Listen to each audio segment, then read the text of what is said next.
I can't say as I do know a bright purple fish, Des. That's exactly what I can't say as my... I've really rolled you there. I can't say as my... you thought you had me as well. I can't say as my aquatic knowledge is necessarily where it needs to be. Who do we know here that fishes? Does XR Troika fish? Oh, yeah. He looks like a fisherman. Yeah, I think he does do. He might know a purple fish. He dabbles. I know a pink one, salmon, but purple, no. Saying that, at food yesterday... Salmon's not really pink until you're eating it. Yeah, I guess so. Silver. But yesterday, yeah, true. But when we were at dinner yesterday, we had like a tray of vegetables, and there was like purple broccoli. There was. And I was like, why? I noticed that. Someone, I think it was Rampy, who was like, this morning we had purple something. Why did we have something else was purple this morning? And he's like, how did they even get it purple? And we were like, food dye, bro. It's like, come on, mate, think about it. It really tickled me how he was like, how did you get purple carrots and purple broccoli? I was like, come on, man. Right, bans have rifled on through. Maverick, one of the hard breaches taken away. Not too surprising, given electrification of the walls is quite a big deal on this map, which is why the Kaid has also come through. We saw the Mirror also come out there alongside the Ying, something that we saw Koi trying to employ on that last map. G2 at points as well, so quite a popular pick for both teams removed off the table, Tim. Yep, G2 going to be starting on the defence again. It certainly worked well for them on Villa. They had a 5-1 half. I will say... I will preface this by saying I'm talking about G2 historically here, and not obviously the current iteration of the roster. But if the current roster is going to see, more success than the old one on Clubhouse, G2 need to be attacking well on Clubhouse. That was the big problem for G2 on Clubhouse, was the attacks. So first half, I would expect G2 to be able to settle in, and that might be perfect for them. They've already got map 1. If they can settle into this well and get themselves, an advantage coming into that second half, then staring down the barrel of taking a 2-0 win. And let's not forget, we've got our updated point system at SR23. So anybody who maybe missed the pre-show earlier, the confirmation of that is that 2-0 win in maps will get you 4 points. That is a big start on day 1 if you can come in and take those full 4. A 2-1 win will get you 3 points. A 1-2 loss will get you 1 point, and a 0-2 loss will get you nothing. Nothing at all, Des. Absolutely nothing at all. Here we go, though. G2 out on the roam early on. A couple of players hanging around this top floor. Doki and Virtue palling up here to hold down that second floor away from the members of Koi, who no doubt will be looking to try and force them away. They've also got those vertical holes that we've seen open up from Logi down in towards Kitchen. So if you do get a Habana, normally obviously Leon here, will be the one looking to get inside a kitchen or on the window and opening up that hatch. Now, that's where the game is forced on Koi to have to go and clear out the top floor, which is exactly why you've got Spoit spearheading this attack on the way forward. Kanto as well, trying to open up a couple of angles, but they need to be dealing with these Kiva barriers that have been set up as well. I already think Azami on this map is going to be so oppressive, as when she first came out, we saw her use an awful lot on this map. And here we go. G2, they've got their kill, they're happy, they're back to site. Yep, Doka is the man to get that opener, so it was a question that I asked before we came into this, was how is Doka going to fare? Is he going to continue on that hot streak, or is somebody else going to have to step up and find those kills? It's certainly not to say that he has continued just yet. He's only got 1, I'm not getting carried away, but he certainly does get himself an entry, and it's a big one. It leaves 1 minute 40 left for Koi, and as you quite rightly say, they are now going to be playing completely into a turtle defence downstairs. G2 happy to just keep themselves down here. They're going to be playing behind the information of Alamau. Didn't see too much success on the Pulse previously, but a slightly more sheltered position for him than last time he was playing it. Nitro going to be unsuccessful and not going to find the kill onto Kanto. It was a nice attempt as well, as they managed to weave it up through the metal bars and then also through in towards bar, and 9 times out of 10 that will kill the sledge or the buck that's hanging around in that area. But Kanto, quite wise to it, stepped across to the side and was more than safe. So it's taken a couple of minutes, but finally Koi have got that first floor control and second floor control and can start thinking about the execute, because this is where I think they could be doing pretty well. They got picked apart on Villa by Doki out on the roam, causing them hassle in 1v1s. Here it's much more about the team game, and that is where Koi have really shone previously. Alamau still feeding that information, got himself safely in behind the triple wall now, knows that there's one playing on the motor hatch, nothing doing on main stairs in terms of his scanner, but I think there may be one down there for Koi. But he's going to try and work his way in from blue stairs. He's going to play in behind a nade there, but look at all the utility that Koi are facing up to here. There's an absolute ton of it. There's Goyo canisters being detonated, there's smoke canisters going off left and right. Spoit does manage to find a kill with his second nade. The kills rain in backwards and forwards, and all of a sudden we're in a 2v2 2v2 with 15 seconds, there's. It looks a little bit ropey as well. 10 seconds left, but what a great kill out of Deepek. Blur's left all alone against the two moving in for the play, but he runs into the angle. We've seen that a few times across these two maps. Round one going the way of Koi. I like what Koi did there. You know, it's something that I talk about when attacking Church and Arsenal quite often, and that was the multifaceted attack that they brought. They had pressure from Moto. They had pressure a little bit from Mainstairs. They had pressure coming in from Blue. It was difficult for G2 to actually be able to face the threat. They were just spinning round in circles, trying to challenge and fight fires wherever it was coming in from. So it was really well played from Koi there in those final 30 seconds, really using that time well to push forward and get themselves that opening rounds. That's going to lead us into the second round, which is going to be G2 defending once again down in Church and Arsenal. You're waving a fish at me, Des. Yeah, our resident lumberjack. Very multicoloured fish. Yes. So Ollie, Mr. XR Troika, messaged me saying rats are purple. And I was like, oh, what's a ras? And I found a rose-veiled fairy ras fish, which is beautiful. It's like, it's yellow, it's green, purple, blue, a bit of red. It's like a rainbow fish. There you go. It's beautiful. So there you go. 5 seconds left before insertion. There was something else that Easy just said to me that I missed the entire last half of because they sounded like words that I didn't understand. But there's also apparently another purple There's another fish purple somewhere. We're learning a lot today. It's Aquatics with Des and Tim as we tell you about what fish. Who'd have thought it?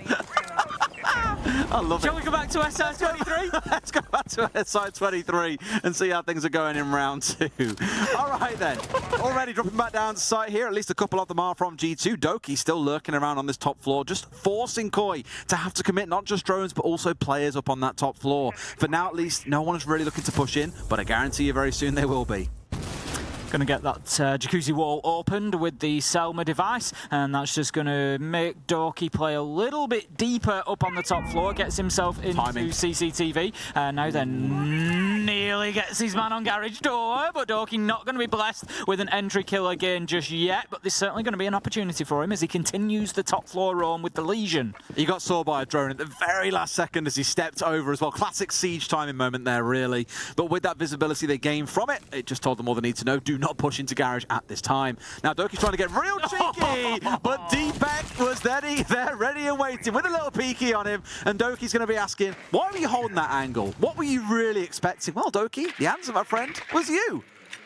Honestly, that's the sort of death that I take repeat. Every time I look at an angle like that, there's somebody just stood watching it. The thing is, you know, if you're Deepek in that situation, you look away for half a second, you get peeked. Yeah, I'm never getting that. You know, I could watch that angle for 3 minutes and nobody's going to poke the face into it. But Doki, unfortunately for him, did. And that leaves G2 in a 4 versus 5. And the problem that they've got there, Des, is last time around, if you remember, they got the entry kill. They were able to get themselves back to site and play 5 versus 4 from site. And they were unable to close out the round. This time, they've got the flip reverse, the 4 versus 5, they're back on site, 1 minute 10 left on the clock. Koi have shown us that they're more than capable of using that sort of time wisely, and I'd be concerned as a G2 fan here. They're playing the denial game here as well onto this hatch, which means impacts come out, 2 more X-Karos go on. Impacts come out, 2 more X-Karos go on. And I think at this point G2 have realised it is a little bit of a futile endeavour. He didn't commit 6, just kept on rotating on 2, and they managed to get themselves control. A C4 coming out as well as Kanto steps through, managing to dodge these explosives pretty well so far across the first 2 rounds, but it feels like Koi once again have got themselves a bit of a squash coming in the last 30 seconds, and if last round's anything to go by, it's going to be explosive, Tim. Once again we see Spike raining the nades in. That's exactly the angle that he was using last time around, and G2 didn't have an answer to being encircled as they are once again. Spike looking to get aggressive, overly so though as he peeks with nade in hand, but manages to get one. G2, they can't let him get away with that. There's Deepek, manages to find Benja, and it's all going Koi's direction at the minute, but Virtue manages to shut Spike down, and that gives them a little bit of comfort that there's no push coming from Blue, but it's all up to Alamau. He's 1 versus 4, the diffuser's down, this round is done. And they know it as well. That was just brilliant how Virtue got trapped inside of dirt by his own, well not his own, but his team's own Goyo canister. Because it was either that having to stream through an open door where Spoit had the cross angle. So again, Koi coming out strong, at least here on Clubhouse in the first 2 rounds, and G2 still yet to find themselves on the board. That is so honestly frustrating. That's the kind of thing in ranked I'd be screaming, why the hell is he there? Why is he there? And I'd be saying, to kill you. Literally. And that is exactly what Deepek did. Beautiful play from Koi. G2 there, just, I think, yeah, definitely move away from that side. I just don't feel like G2 were really very close on either of those rounds to holding on to it, to be honest. Koi showing really good mastery of attacking that site. As I say, you know, a full understanding of multiple angles, able to win gunfights, clearing the top floor up. Just all-round great play from Koi there on those attacks. Map control, it had everything. Let's see if they can bring the same facets to the attack here on CCTV and Cash. Interesting choice from G2. Obviously, we've seen a lot of the sort of pro play popularity for top floor site move over to gym and bedroom, but it is going to be CCTV Cash as the first choice for G2 this time. Absolutely. This is normally a site that many would look at and say, teams are stepping away from this more and more, because it is very easy to direct execute onto this site. Commonly, you'll see them plant someone on West Window, for example, on site itself. They open up East Breach, they look for some smoke, some flashes, whatever kind of pressure they need, and they go in for a big push. It's just so easy to open that wall now. We've got a bandit playing on there. He's going to try and trick it, but honestly, this shouldn't take more than a minute, really, for Koi to get this wall open, regardless of who's playing where. You know, they should be able to get it done. You've got the option of pocket EMPs now. They haven't brought any of them along, granted, but they do have the Thatcher. So, you know, it's... As the operator pool grows and we see those bans coming in elsewhere, we're going to see operators like Thatcher just more utilised. And this isn't really about what's going on behind the wall. This is Koi just waiting for the right moment to open it. They're trying to get in position elsewhere. That's it. They could have done it 30 seconds ago. They're just waiting for the lineup here for Spoit to be in spot. They want to make sure there's nothing too crazy that's going to go on once they get started on this execute, because sure enough, they're thinking about it, but it's Spoit on the blind spray through. He's going to pick off Alamau. Got to be careful about the player that looked like he was in bedroom or gym to me that might try and go for a jump out. But here we go. Walls opened inside about 70 seconds, and now the round can proceed as normal, even without the Maverick. So what Koi are going to try and achieve here is the next thing they need to do is clear off that player on catwalk. Once they do that, they've got a crossfire established from the breach across to Cash door, which basically prevents anybody moving beyond into the CCTV site. And then if they place somebody on the garage window, they can watch down towards red, and it creates a nice safe space to get that diffuser down. That's what they're going to be looking to create. And as soon as they've got that done,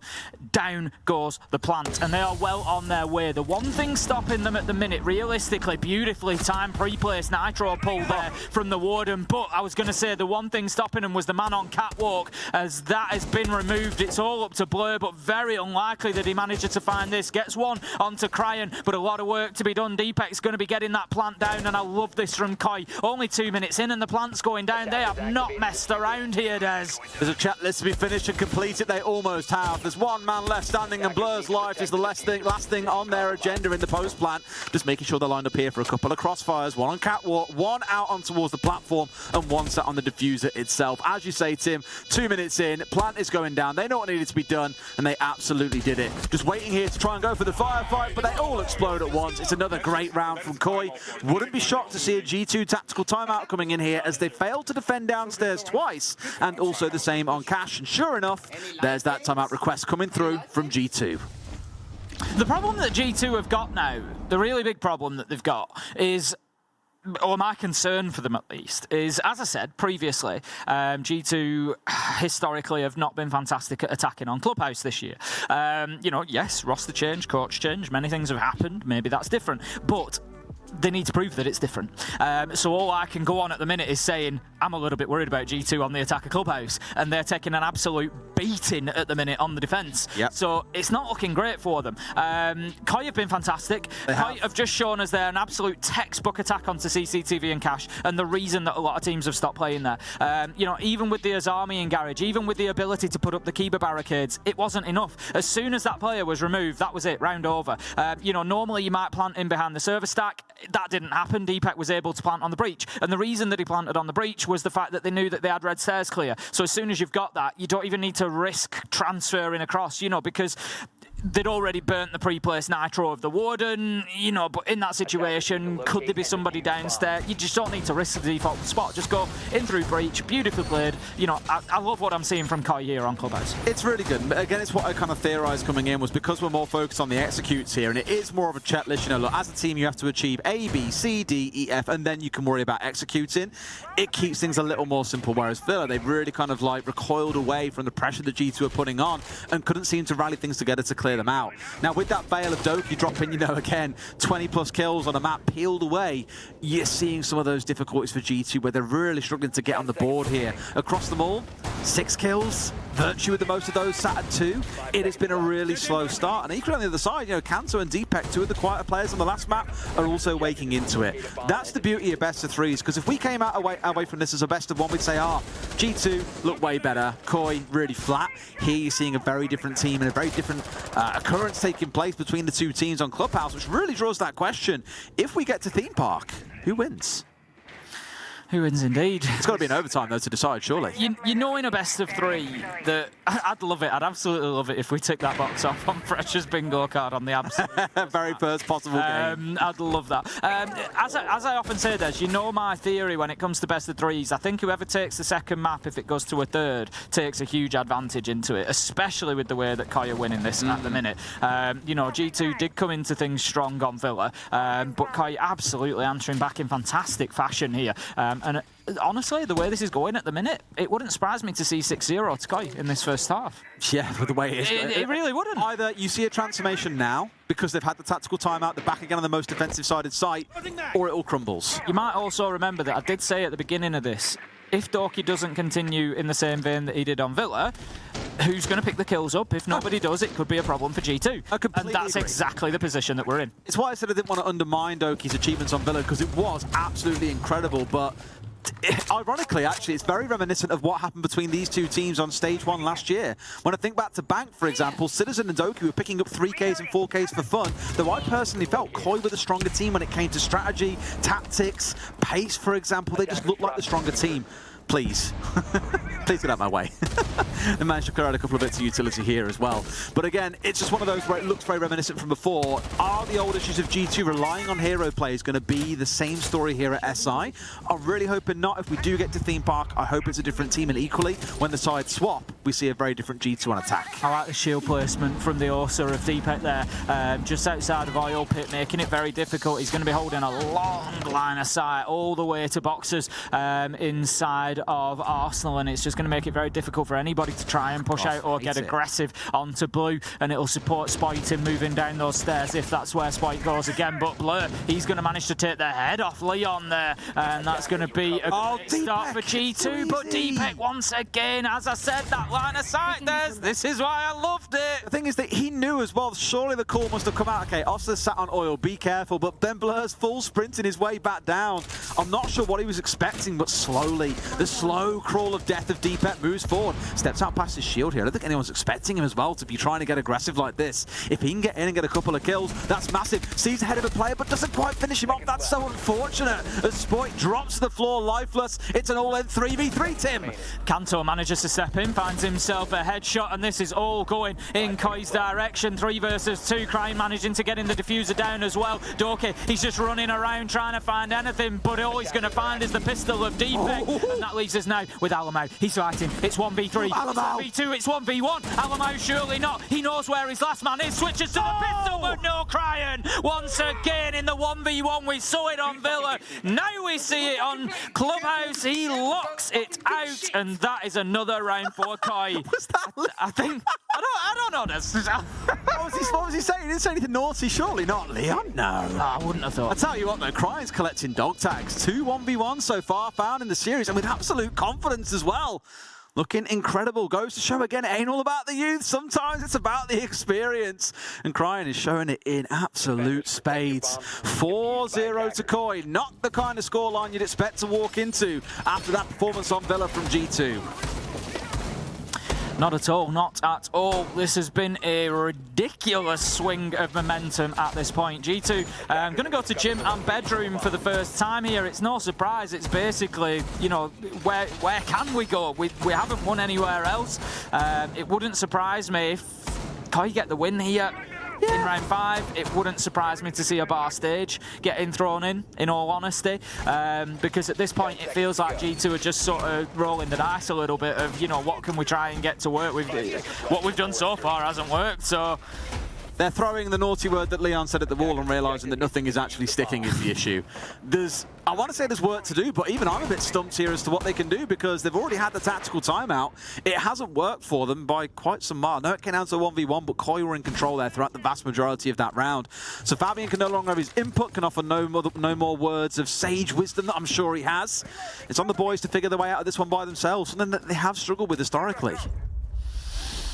Leon on the thermite is going to be heading over to the far side of the map, likely going to be opening Jacuzzi wall, but look at this angle, just playing through the bars onto the main stairs there, and that's something that G2 have been caught out with a couple of times so far here on Clubhouse, has been getting hit in rotations, so needing to be careful there. Spoit knows that there's a man at the main door, he's continuing the challenge, he sees the long angle, absolutely beautiful, he had Benja on the run with his tail between his legs, and he finds a beautiful shot to get himself an opener. I mean, some might say, why aren't you tucking in to challenge that angle? The thing is, you know, if you hold still, Koi are getting a drone on you, you are going nowhere. There's a drone coming your way, there's flashes, you're guaranteed to die. So I don't blame Benja for trying to run. The problem is there were just so many walls opened up, and Spoit had the smarts on that situation to realise where he was going to run to pick up a freebie. A bit of a mistake on their side, and also the second time I can think of in this series where Benja has been caught completely blindsided by Spoit.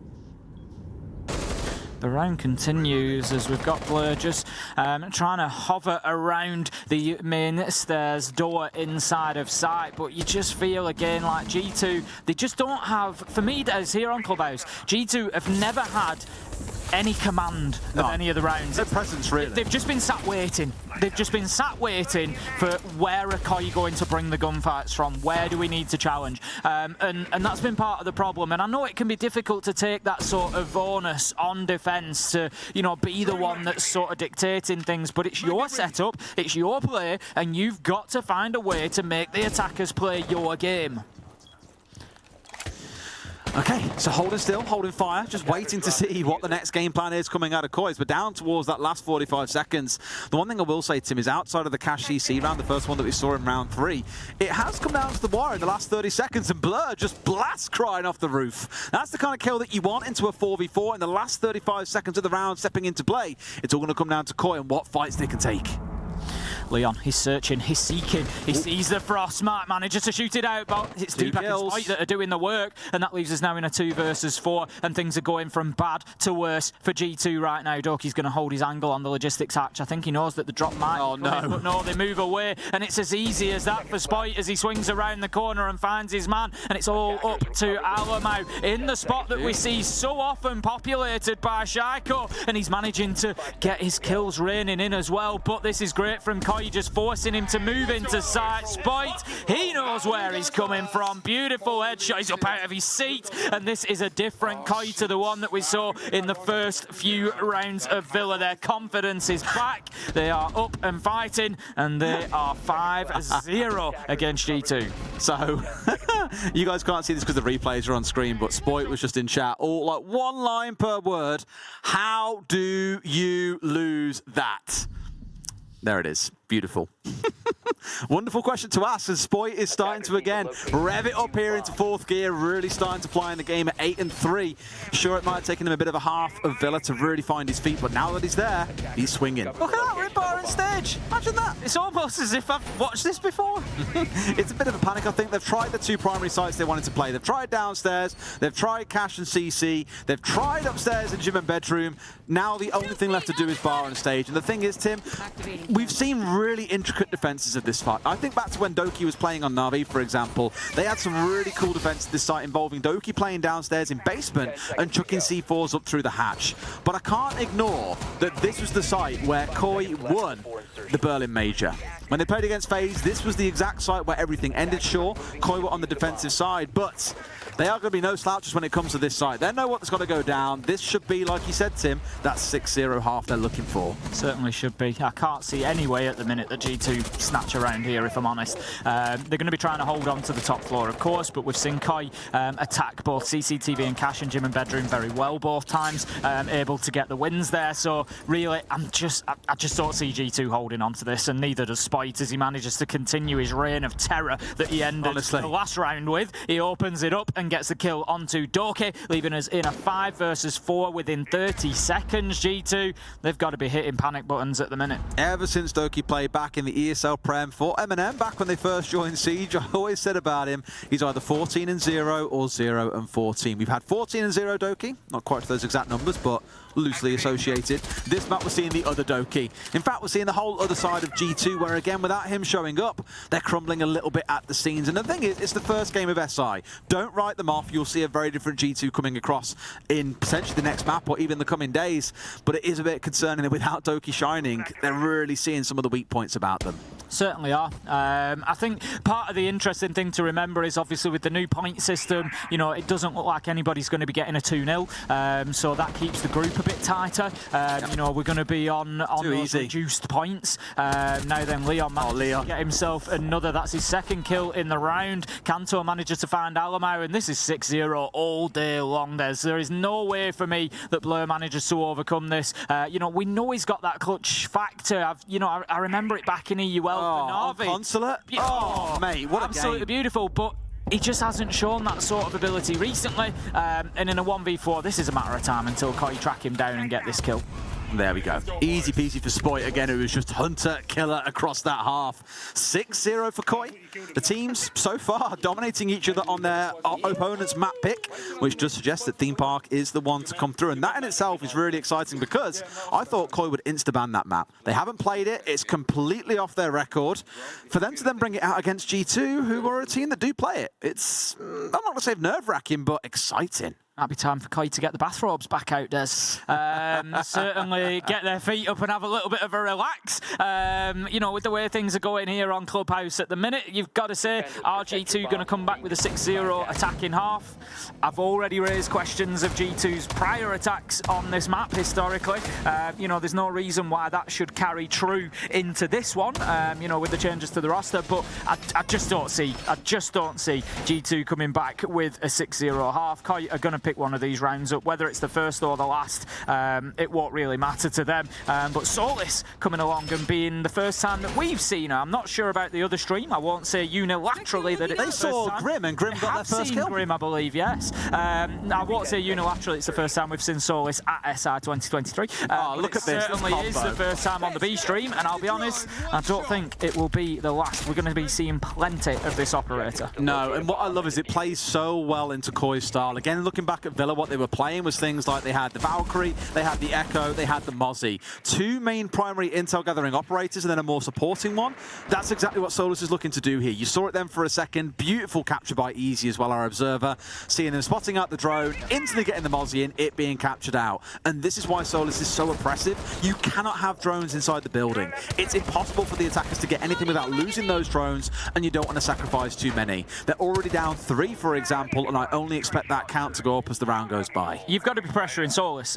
You know, that's 100%. The reality, so that she can't be playing that role. Now, also worth noting, Solus very powerful for the plant denial as well. Can't use a weapon whilst the scanner is equipped, but can use the impact nade, so can play from underneath and do damage and disrupt that plant as well. Now then, a good start for G2. 2 quick kills coming in and leaving them in a 5 versus 3. Alamau doesn't want to overcommit here. It's something that we've picked up on a couple of times in Villa. A few peaks that maybe he stayed a second or two to look at the progression. Leon. He manages to get one onto Benja. Alamau's low health, and Koi have managed to get themselves a little toehold. So cheeky there. They must have known that they were chasing after the player that was being a little bit disruptive on the upstairs, and Leon just bites. Manages to find Benja. Doesn't finish off Alamau, mind you, but Alamau is down to a slither of HP. You can blow on him and he'd fall over at this point. He's not too long for this world. But what he can do with a headshot, though, that's what you've got to be terrified of.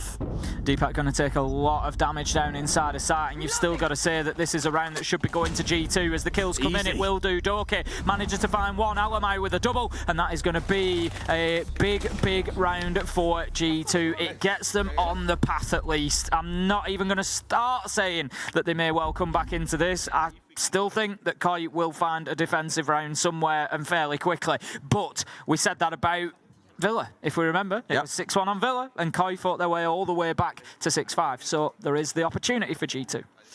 Bar and Stage going to be the next site that we head into. I mentioned just a couple of rounds ago, Tim. That is where the Berlin Major was won all the way through to the very last round of the very last map of that best-of-5 grand final. It's where they claimed their first title. So here, it feels like a pretty good site going into. You're going to have fond memories here if you're a player on the side of Koi. We'll see if G2 can crack that egg wide open. Again, players like Doki got a lot of experience with defensive setups on this site, and no doubt they'll have studied back quite intensively exactly how Koi play it. The Yokais once again coming out from Deepak. And we know how powerful a combination this can be. Terrifying. We're going to be put straight out into the strip side of the map. So again, just going to prevent any push coming in there. There is the option sometimes for the attackers to get themselves established in strip and get the wall opened up through into sort of pool table area, and then move through into site, get those long angles, and do everything they can to pressure site directly. But more often than not, the attackers will take the alternative, which is upstairs, get themselves established in cache CCTV. Construction particularly being the important part, because they need to lock down that hatch. Once they've got control of the hatch, they can start then thinking about getting a plant onto the stage. Benji putting a little bit of pressure in upstairs. That phantom pressure I always speak about. Just blowing out one of those barricades makes you think, okay, maybe there's someone that can peek in through those spots, and you have to be so careful. That's exactly why Kanto's got a shield up on the bed here as well, looking to play behind the mattress too, just to keep himself less exposed to those certain angles. One yokai gone, by the way. One yokai down can be very valuable. Doki's just going to wait for the effects of that stun to wear off before he continues pushing through. We're going to see Koi actually really dipping back here. Benja manages to get the kill onto Leon, and that leaves everybody from Koi upstairs at the moment. It's not the end of the world. They can defend the site from up there, but they've been pushed out of construction as well. So this is good from G2. Another one coming in as well. Yeah, I mean, poor Leon painted the whole picture of Benji, but not actually the man himself. Drew his outline into the sky and found himself taken out pretty quick. G2 though taking a lot of chip damage, but they're the ones still collecting the kills until two more come back through. Deepet looking big so far, gets shut down by Benja on the outside on a slither of HP. Spoit, the last one left alive against three. Is this the moment where he really shines to wins the map for his team? We're about to find out. He had those moments in Berlin, and they're going to need a few more from him here if they want to get this done here and now. Unlikely, as G2 know exactly where he is. Benja stood waiting, says thank you very much for taking the barricade down for me. We'll get that final kill, and it's good to see that G2, you know, I'm looking at them as a team there, and I don't feel like this, you know, Alamo's still laughing in the middle, and it doesn't feel like they're too beaten up by it. It feels like they're at least sort of positive about what's going on at the minute. 2-6, Koi now on, I won't say on the ropes, but certainly, you know, they've got to a point where they've thought, we need to have a little pause here, because all we need is one round, but they've seen already how difficult that one round can be to get.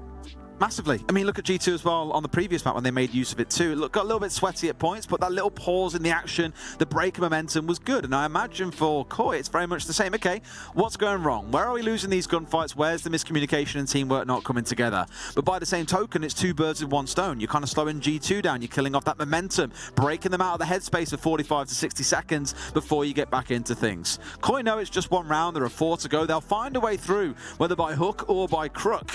But it does start to build in the back of your mind, Tim. What if?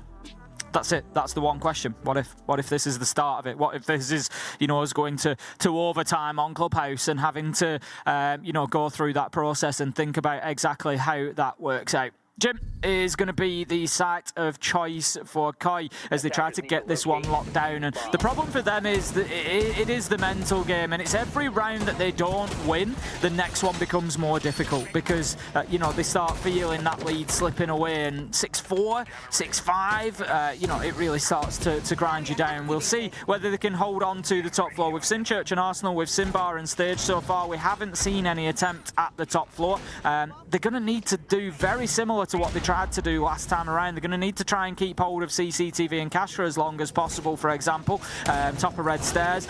They just weren't able to do it. G2 went in, just bullied them away. We saw, you know, the move on mast out through construction. The kills came in. So G2, just more of the same, really. If you are, by the way, excited about Stream A, but you want to watch the game back later, then cover your ears now, as that game has just concluded. W7M 2-0 over Elevate. Bit of a speed run, dare I say, Tim, to get things started over on the A stream. Yeah, I think, you know, I won't say that it was expected. We know that Elevate have... I mean, let's be honest, it was. It was. Every single man and his dog is saying this is W7M's event. Everyone believes they're the ones to win the whole thing. Very much seems like it's theirs to lose. Yes, that's correct. But, yeah, Elevate, you know, they've got international pedigree. We know that they're capable of upsets, but there isn't going to be one in that first game. But what I will promise you is keep watching. There will be upsets today. First day of group stage at 6 Invitational always ends up with somebody going wild, and you get those, you know, those shock results, and you get groups that just get thrown on the heads a little bit. That's exactly it. We love the groups though, Tim, because that's exactly why they're so exciting. It's just upset after upset. Now, this is a bit of an upset for Spoiters. He's been dived straight in on Doki's brought him down already. Bit of a 1-for-1 early on as Kanto gets tagged down. Deepek's down too. They're falling like flies, Tim. Leon is the last one left standing. What on earth has happened there? We'll be able to get Deepek back on his feet. It brings us into a 2 versus 3, but it's still advantage G2. Kanto not in a position to be collected, so it does leave us cemented at 3v2, and the advantage is all with G2, not just in terms of manpower, but in terms of time as well. They've got half of the round left to go. Ben just stood on the windows. He knows he can play there for the entire round. Nobody now is going to push on a flank into CCTV, you know, to make it risky for him to stay in that position, and so he can just play it out there and command the balcony all day long. No C4, of course, available for Deepek here, so going to be very much relying on their own gun skill. The Flourish is doing a little bit of work to clear out one of those frost mats as yet another one comes in. And what I like from G2 here is it's all composure. They've got no drones left, that's worth noting, but they have made sure the utility has been expended. They've got themselves set up in the right spot because they had a good 90 seconds left on the clock when this whole passage of play started. Still so much time on the clock for them to make work of. No need to rush or panic. Leon just moving around inside of sight at the minute, trying to basically burn time at this point, keep himself safe for as long as possible. Deepek with a nice nitro kill. They might just be able to fight this back here. They're in a 2v2 and they know where they're both pushing from now. Leon's just going to hold his position. He manages to get the down. It's 2v1. Surely Koi don't fight this back from a 2v4, Des. He's just now in a 1v1. It's Blur. He's low health. He's going to take the opportunity to pick his man up, and that could be the play. It's Alamo who finds the kill, and that hard swings back and forward. Down on the deck, freshly revived, pistol out. I am. Too easy, a bit of last stand action going on there for Alimal, who keeps this rolling over for G2. So, at 6 and 3, no more timeouts available. Koi have already had their opportunity. This suddenly feels like it might not be as easy an affair for Koi as they expected, Tim. I might have to eat my words. I came in saying, you know, do I see G2 taking a 6-0 half? And I did not. And honestly, I still don't. I think there's still going to be an opportunity for Koi to close this out. But G2 certainly have found themselves a resurgence. For me, this is the round, Des. This is the one. Number 10. It's 6-3. Koi are back down to Church and Arsenal. We know that it's one of the strongest sites on the map. If they're going to hold it down anywhere, you feel like it should be that downstairs. G2 are going well so far. If they get this round and it goes 6-4, then it's game on. In Koi's mind, then, the lead has been lost at that point. You know, you're only 2 points away from overtime. So for me, this is the round. The round. It is. This is the big one. It's the turning point. Time will tell. Once again, Rome coming out here for Koi.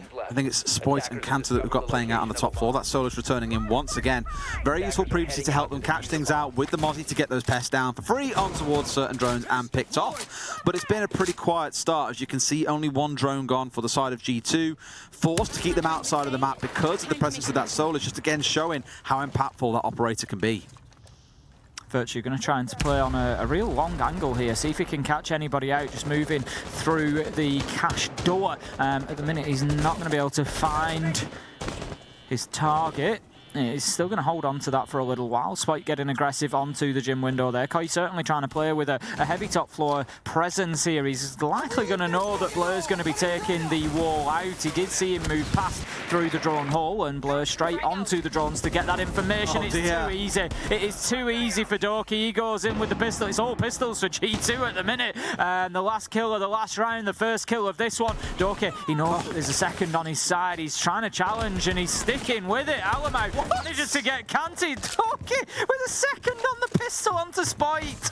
He's just starting on kids at this point, isn't he? Quite literally as well. Moving himself up to 6 kills on the map. It's not quite as bigger performances we saw back on Villa, but it's getting the results. And this time around, it's a reverse blind fire. It was Cryin who was caught out blind earlier on, but they've managed to get themselves one. They've put down Blur as well, finished off. Leon being pushed here has got to be ready for the swing. And in it comes. 2 quick kills for G2. Up to 6 and 4 we go.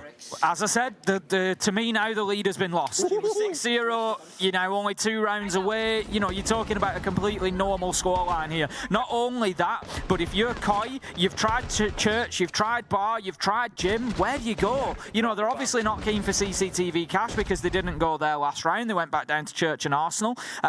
So right now, I just feel like they're really beaten up and on the ropes, particularly mentally.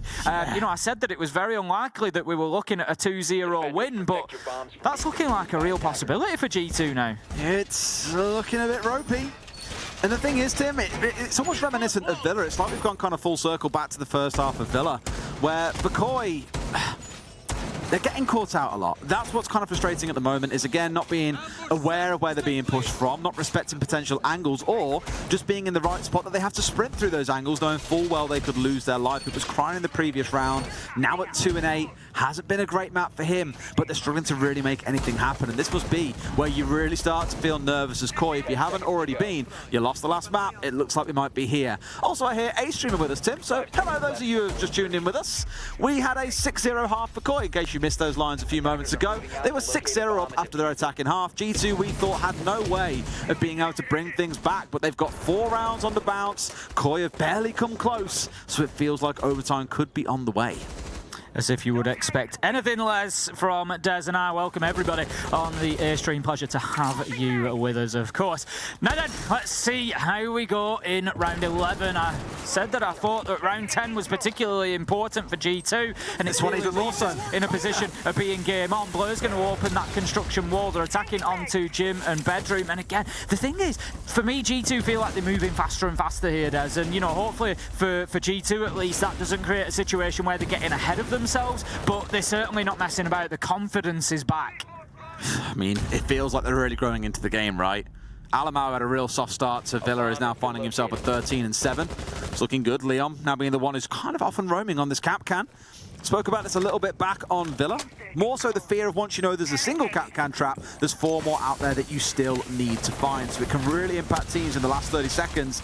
And what we've seen quite repeated, what's the word we're looking for? Quite often, I'll go for, because I can't think of the word that begins with R. What we've seen quite often is that teams are leaving it until the last 30 seconds to go for their execute. And there we go. This time round, Alamau's far too in his ADS and gets himself caught out. 2 men down for the side of G2. No one lost for Koi. Feels like this might just be that round, Tim, unless we see some real big hero plays. One of those coming out of Benja. Looks like it could be the time for Koi. 4 versus 2, just starting to fall away. They're controlling the map well. It's sort of forcing G2 to chase them around, really. They know there's no opportunity to be putting the diffuser down. The only thing put down is Benja as Deepak finds his kill, and that leaves us now all up to Blur. 1 versus 4. He's just got to find some kills. It's the only thing he can do, but the only thing he can't do as Deepak shuts him down, and that leaves us with Koi taking map 2, and we are going to go all the way to 3, Des. All the way to 3, maybe even all the way to overtime there, Tim. It's so hard because both teams have been so good across different maps here, winning each other's map. I can't tell who's going to take Theme Park, but I'm sure you want to find out, so let's go to a quick break. And when we come back, the wild ride of Theme Park awaits.